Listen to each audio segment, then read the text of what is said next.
दूध, दही, छाछ, मक्खन, घी सब एक ही वंश के हैं, फिर भी सबकी कीमत अलग है, क्योंकि श्रेष्ठता जन्म से नहीं बल्कि अपने कर्म, कला और गुणों से प्राप्त होती है। सब कुछ सीखना ही ज्ञान नहीं है, कुछ बातों को नजरअंदाज करना भी ज्ञान है।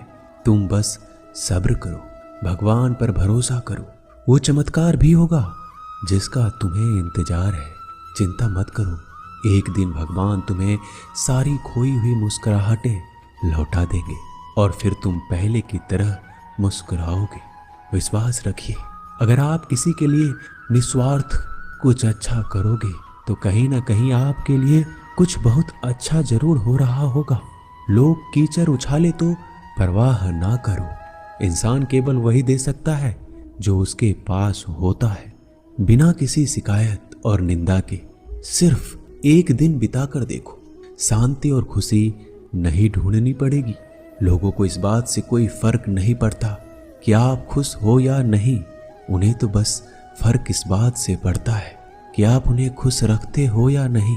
कुछ रास्तों पर अकेले ही चलना पड़ता है, ना दोस्त ना परिवार, बस आप और आपकी हिम्मत।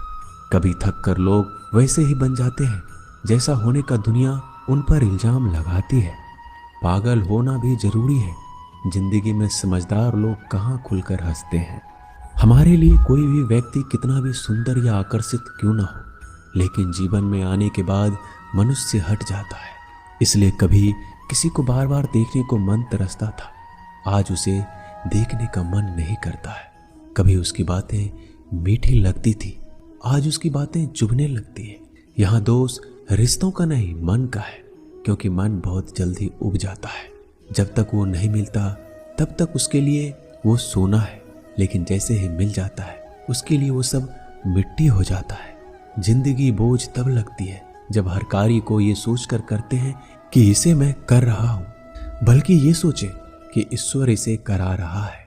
जल्दबाजी में किया गया विश्वास और मेहनत के बिना लगाई गई आस, इन दोनों का परिणाम धोखा ही होता है। जब तक हमारे पास कुछ धन संपत्ति है, कुछ गुण है, कुछ योग्यता है, तभी तक दुनिया हमारा आदर करती है। जब तक कोई मुंह पर बात ना कहे, यही समझना चाहिए कि उसने कुछ नहीं कहा। परिवर्तन प्रकृति का नियम है, नफरत का कोई अस्तित्व नहीं होता, वह केवल प्रेम की गैर हाजिरी का परिणाम है। त्याग के बिना कुछ भी पाना संभव नहीं है, क्योंकि एक सांस लेने के लिए पहली सांस छोड़नी पड़ती है। रात नहीं होगा तो सुबह का महत्व नहीं होगा, दुख के बादल नहीं आएंगे तो सुख का अनुभव ही नहीं होगा। जिस दिन आपने ये परवाह छोड़ दी कि लोग आपके बारे में क्या सोचते हैं, तो समझो उस दिन से आपने जिंदगी का आनंद लेना शुरू कर दिया है। तुम्हें खुद को तैयार करना होगा खुद की प्रगति के लिए। ये मुझे समझे, काश वो मुझे समझे, इसमें आधी उम्र निकल जाएगी। जिन्हें समझना होगा वो दूर रहकर भी साथ होगा, जिन्हें निभाना नहीं वह पास रहकर भी बहाने ढूंढेगा। अच्छा है कि खुद के प्रयासों से आगे बढ़ा जाए।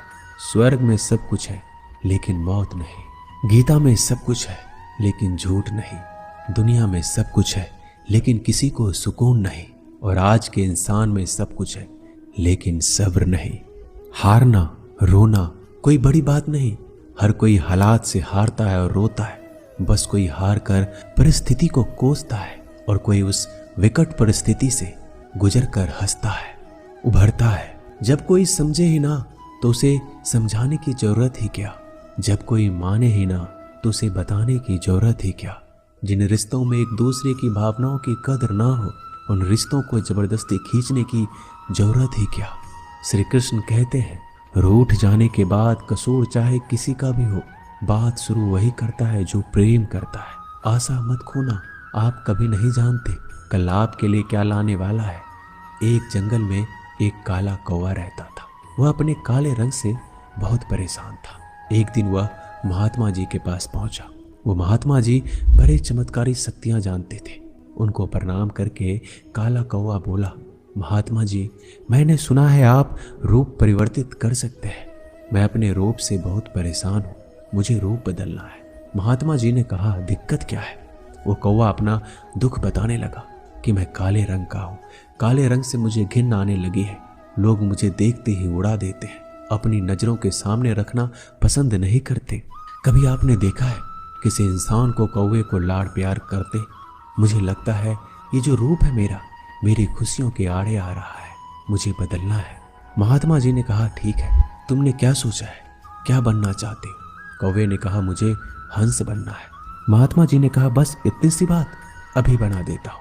लेकिन हंस बनने से पहले तुमसे कहूंगा कि एक बार हंस से जाकर मिल लो और पूछ लो क्या वो अपने जीवन से खुश है या नहीं। कौवे ने कहा, बात तो सही है। कौवा उड़ता हुआ हंस के पास पहुंच गया और जाकर पूछा, मेरे मित्र, मैंने सुना है आप बहुत खुश हैं, आपके पास सफेद रंग है। हंस ने कहा, तुमसे यह बेवकूफ भरी बातें किसने कह दी कि मैं खुश हूं? सफेद रंग ही तो मेरे दुख का कारण है। कौवे ने कहा, सफेद रंग से क्या दिक्कत हो सकती है? इतना प्यारा रंग है, मुझे तो बड़ा अच्छा लगता है। हंस ने कहा, तुमने देखा है जब लोग मर जाते हैं, अर्थी उठाए जाते हैं तो अर्थी पर सफेद चादर ढकी होती है, ये भी कोई रंग है सफेद? मैं बड़ा परेशान हूँ, मुझे मौका मिले तो मैं अपना रूप बदल लूं। कौवे ने कहा, आप भी रूप बदलना चाहते हैं तो चलो एक महात्मा जी के पास, वैसे तो किसी का भी रूप बदल देते हैं। वैसे आप क्या बनना चाहते हैं? हंस ने कहा, मैं तोता बनना चाहता हूँ, क्योंकि तोते का शरीर कई रंगों से बना होता है। उसके बाद कौवा और हंस महात्मा जी के पास कहने लगे, हमें तोता बना दो। महात्मा जी ने कहा, ठीक है, मैं तुम दोनों को तोता बना देता हूँ, लेकिन पहले तोते से मिलकर आओ, क्या वो अपने जीवन से खुश है? दोनों तोते के पास गए, उसकी तारीफ करने लगे। तोता, तुम तो बड़े खुश रहते हो, बहुत से लोग तुम्हारी प्रशंसा करते हैं। तोते ने बहुत ही उदास होकर कहा, मैं अपने जीवन से खुश नहीं हूँ। हरा रंग देखो कितनी दिक्कत देता है, मैं खुश नहीं रहता।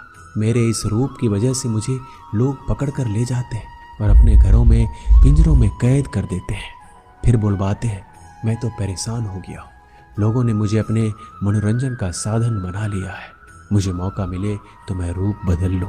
ये दोनों एक दूसरे को देखने लगे। कौवा और हंस ने कहा, चलो भाई, रूप बदल देंगे। एक महात्मा जी हैं, वो हमारा रूप बदल देंगे। तीनों उड़कर पहुंचे महात्मा जी के पास और बोले, मैं मोर बनना चाहता हूँ। तीनों ने कहा, हमें मोर बना दीजिए। महात्मा जी ने कहा, ठीक है, बना देता हूँ, लेकिन उससे पहले मोर से जाकर मिलो और पता तो करो वो खुश है कि नहीं। फिर तीनों मोर के पास गए। मोर से पूछा, तुम तो बड़े खुश लगते हो, तुमसे खुश इस दुनिया में कोई पक्षी नहीं है। इतने सुंदर पंख, इतना सुंदर रूप, क्या नृत्य करते हो?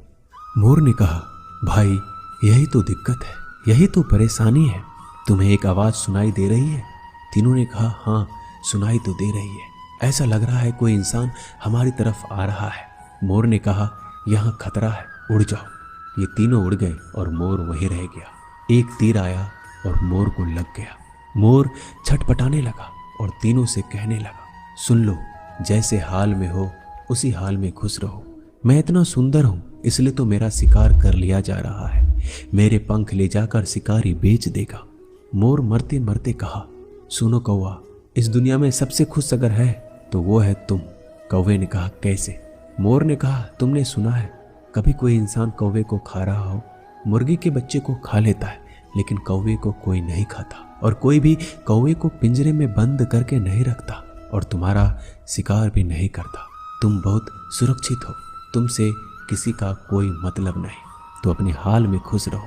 लेकिन दिक्कत यह है कि तुम दूसरों से तुलना करने लगते हो और दुखी हो जाते हो। ये कहानी इन पक्षियों की नहीं, हमारी है।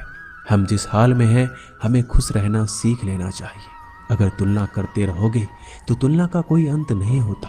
तुलना हमारे सुखों का अंत कर देती है। याद रखना कि सूर्य और चंद्रमा दोनों का अपना महत्व है, लेकिन तुलना नहीं की जा सकती। दोनों में से जिसका समय आता है वो तभी